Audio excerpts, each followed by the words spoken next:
मन में आई माधवदास जी के। तो माधवदास जी के मन में इच्छा हुई कि चलो एक बार श्री वृंदावन धाम का दर्शन कर आए। प्रभु से आज्ञा लेने के लिए गए। प्रभु कुछ दिन दर्शन करके आता हूं। तो जगन्नाथ जी ने कहा देखो तुम्हारे बिना हमारा मन लगेगा नहीं, तो हमें भी संग लेके चलो। बोले प्रभु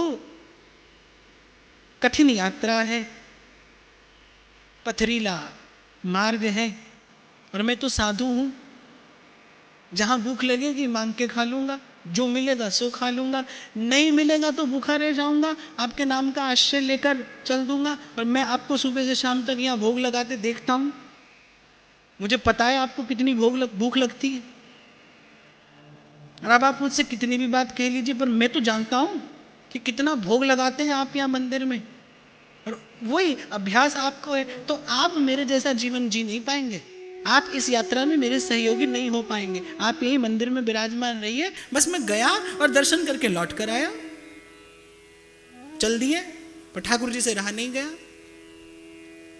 ठाकुर जी भी चल दिए चुपके से माधवदास जी के साथ साथ। अभी कुछ दूर गए थे, कुछ दिन हुए थे अभी यात्रा करते। एक दिन क्या देखा, सुबह सुबह स्नान किया और अभी अपना नित्य का नियम कर रहे थे, बड़ी जोर से भूख लगाई। माधवदास जी को लगा कि भाई हमें तो कभी ऐसी भूख लगती नहीं, आज क्यों ऐसी भूख लगाई। पर भूख लगाए तो खा लो, साधु बहुत असहज नहीं होता, भूख लग जाए तो खा लो, कोई बहुत अधिक कड़ा नियम नहीं है इस बात का, भूख लगे जब मांग खाई हूं। कबीर तो कहते हैं कि ये सुधा कुकरी भगवान ने लगा दी है, या को टुकड़ा डाल के और फिर गोविंद को गुण गाए, पेट भर के फिर भजन में बैठो। तो माधवदास जी ने विचार किया भाई आज इतनी शीघ्र भूख लगाई, ऐसी क्षुधा तो हमें कभी नहीं लगती। खैर उठ गए, वहां पास के किसी ग्राम में गए, एक वृद्धा थी, द्वार पर जाकर आवाज लगाई, माई कुछ खाने को है। वृद्धा ने देखा साधु है, बड़ा तेजस्वी है, बड़ा सुंदर दर्शन है, बड़े आदर से भीतर बुलाया, बैठाया और भोजन पवाती है, और भोजन भी पवाती जाती है और रोती जाती है। माधवदास जी ने कहा माई क्या हुआ। और वृद्धा कहती है कि बाबा इसकी मां चिंता नहीं करती होगी। माधवदास जी ने कहा किसकी मां, ये जो सांवला सलोना बालक तो साथ लिए डोलता है, इसकी मां चिंता नहीं करती होगी। कैसे इसकी मां का मन लगता होगा ऐसे बालक के बिना, जिसने एक घड़ी में मेरा मन हर लिया। ये ऐसा सांवला सलोना सुंदर बालक कौन लिए डोलता है बाबा, ये बालक क्या साधुओं के संग डोलने के लिए है, कोई राजकुमार सा लगता है। मुझे तो ये देखकर दया आती है कि बेचारी इसकी माता की क्या दशा होती होगी, जिसकी गोद से लेकर तू इस बालक को डोल रहा है। समझ गए माधवदास जी कि मैंने प्रभु से मना किया था कि प्रभु यात्रा नहीं कर पाएंगे आप, पथ पथरीला है, भूख लगेगी, क्या खाएंगे। कृपा विचारी प्रभु की स्वयं पर, ग्लानि हुई कि मुझे समझ जाना चाहिए था कि जब प्रभु ने कहा कि तुम्हारे बिना मन नहीं लगेगा, साथ चलूंगा, संग चलूंगा, तो प्रभु के सुख का विचार करके मुझे संभल जाना चाहिए था, मुझे चल के नहीं आना चाहिए था। आनुकूल्येन कृष्णानुशीलनम स भक्तिरुत्तमा। पर अब निकट पहुंच गया हूं और प्रभु भी संग में है, तो क्यों ना दर्शन करा दूं। पहुंचे श्री वृंदावन धाम, श्री कुंज बिहारी का, बांके बिहारी का दर्शन करने निधिवन राज पहुंचे। दोपहर का समय था, श्री बिहारी जी को राजभोग लग रहा था। अब क्या था ना, जगन्नाथ जी संग में थे, तो वो सीधे सीधे तो कुछ कहते नहीं थे। जब उनको भूख लगती थी तो माधवदास जी को भूख लगाती थी, और ऐसी भूख की रहा नहीं जाए, रुका नहीं जाए। अब साधु तो बड़ा धीरजवान होता है, साधु को तो 2 दिन भी भूखा रहना पड़े। दूजे तीजे जो जुरे साक पत्र कछु आए, और ताही में संतोष कर रहे अधिक सुख पाए। तो बेचारे भूख लगाई। अब वो इस बात से परिचित हो गए थे कि मुझे भूख नहीं लगी, ठाकुर जी को लगी होगी। संग जो आए हैं, भूख लगाई, जमुना किनारे गए, मानसी भावना में, पास में सूखे चने बंधे थे, मानसी भावना में श्री ठाकुर जी को भोग लगाया। वृंदावन धाम जहां चहुं दिस गूंजत राधा नाम, जय जय जय श्री वृंदावन राधा राधा राधा राधा राधा राधा राधा राधा राधा राधा राधा राधा राधा। बस ऐसे ही मानसी भावना में ठाकुर जी को भोग लगाए, चना पा लिए। और उधर श्री स्वामी हरिदास जी महाराज बिहारी जी को भोग लगा रहे थे। आज क्या देखते हैं, बड़ी देर हो गई, बिहारी जी कुछ पाते ही नहीं।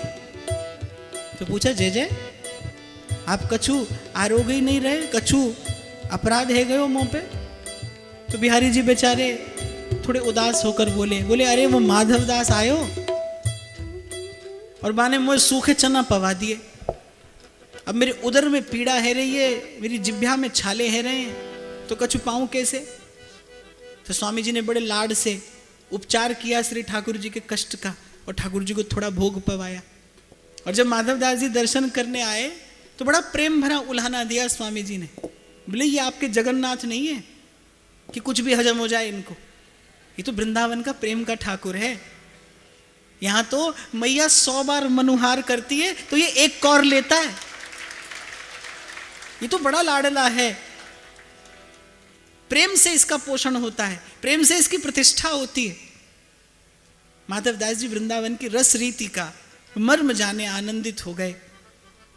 सब और दर्शन करते हुए जब वापस जगन्नाथ जी की ओर जाने लगे तो मार्ग में माधवदास जी का अपना घर पड़ा, अपना गांव जहां से गए थे। किसी ने जाकर माधवदास जी की माता से कहा कि माई तेरा मधुआ आया है, तुझसे मिलने आएगा।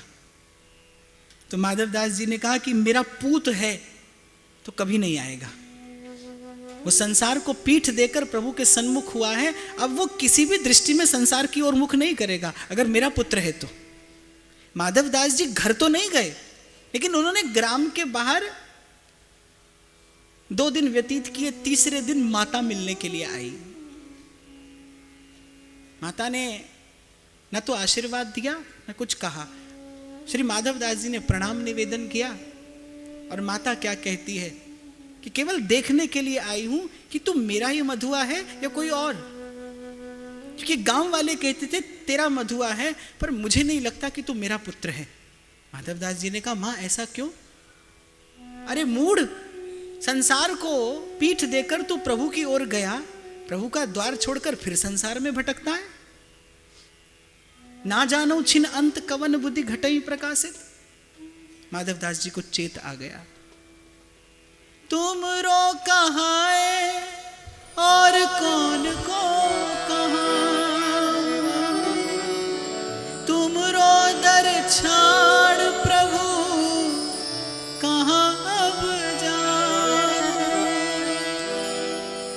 एक बार प्रभु के सन्मुख होकर संसार में रहकर फिर भगवान की ओर जाना, फिर भजन की ओर जाना, फिर भजन के पथ पे जाना अच्छा है, पर भजन के पथ पे जाकर फिर संसार की ओर मुख करना अच्छा नहीं।